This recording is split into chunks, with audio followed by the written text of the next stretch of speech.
gila ya kamu. Itu. Kamu apain sana? Kamu apain? Enggak, diam dulu, diam. Dalam 3 waktu ini kau nggak ngaku. 1, 2. Selamat sore pemirsa semua. Beberapa hari ini media sosial dihebohkan dengan tayangan seorang pengasuh menganiaya korban yang masih berusia 3 tahun, anak selebgram Agnia Punjabi. Dalam tayangan video yang beredar di media sosial, terlihat seorang pengasuh sedang diinterogasi oleh ibu korban. Dari ribuan komentar dalam video itu, publik merasa geram. Ada yang bilang, sudah dihajar aja. Ada yang bilang dijambak dan macam-macam. Publik sangat geram dengan perlakuan pengasuh yang menganiaya korban 3 tahun itu. Tidak lama kemudian muncul video rekaman CCTV yang mengungkap bahwa memang IPS menganiaya korban. Kasus ini sudah ditangani oleh Polresta Kota Malang, di mana IPS sudah ditetapkan menjadi tersangka atas dugaan penganiayaan terhadap anak itu. Dalam berita yang muncul, menurut keterangan dari Polresta Kota Malang, memang pelaku sebelumnya tidak mengakui atas perbuatannya itu.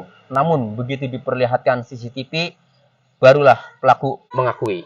Jadi memang keberadaan CCTV itu sangat penting di rumah kita untuk mengungkap apa yang telah terjadi di dalam rumah kita.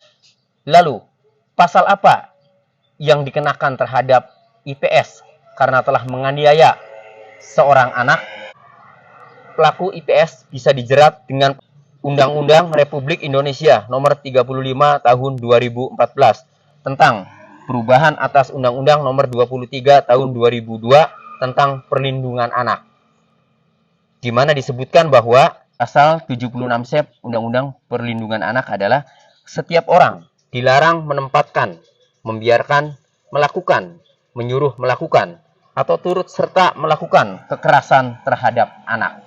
Nah, jadi pasal 76C Undang-Undang Perlindungan Anak ini adalah larangannya. Jika melanggar, sanksinya itu diatur di dalam pasal 80 Undang-Undang Perlindungan Anak yang berbunyi ayat 1. Setiap orang yang melanggar ketentuan sebagaimana dimaksud dalam pasal 76C dipidana dengan pidana penjara paling lama 3 tahun 6 bulan dan atau denda paling banyak 72 juta rupiah. Nah, kemudian ayat 2-nya. Dalam hal anak sebagaimana dimaksud pada ayat 1 luka berat, maka pelaku dipidana dengan pidana penjara paling lama 5 tahun dan atau denda paling banyak 100 juta rupiah. Nah, jadi ada 2 kemungkinan pasal yang bisa diterapkan. 1, pasal 80 ayat 1 atau pasal 80 ayat 2. Bedanya adalah kalau pasal 80 ayat 1 ini lukanya tidak berat, sehingga ancaman hukumannya itu paling lama 3 tahun 6 bulan dan denda 72 juta. Tetapi kalau lukanya berat, ya, bisa dikenakan pasal 80 ayat 2, di mana ancaman hukumannya adalah pidana penjara paling lama 5 tahun dan atau denda paling banyak 100 juta rupiah. Nah, setelah saya baca beberapa berita, pernyataan dari Polresta Kota Malang itu menerapkan pasal 80 ayat 2 kepada IPS. Nah, berarti sudah melalui hasil visum bahwa korban lukanya dikategorikan luka berat, sehingga pelaku dikenakan pasal 80 ayat 2 Undang-Undang Perlindungan Anak, di mana ancaman hukumannya pidana penjara paling lama 5 tahun dan atau denda paling banyak 100 juta rupiah.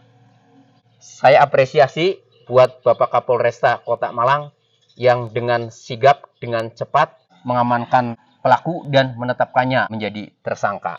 Kita tinggal tunggu proses berikutnya, yaitu nanti di persidangan. Pembelajaran yang bisa kita ambil adalah 1. Hati-hati dalam mempekerjakan pengasuh untuk anak. Seleksi seselektif mungkin. Jangan sampai kasus yang menimpa selebgram Agnia Punjabi menimpa keluarga kita. Yang kedua, pembelajaran yang sangat penting adalah sediakan CCTV di rumah, baik di dalam, di luar, di sudut-sudut rumah, sediakan. Karena itu akan membantu kita untuk mengungkap apabila di rumah kita terjadi apa-apa. Demikian, semoga bermanfaat.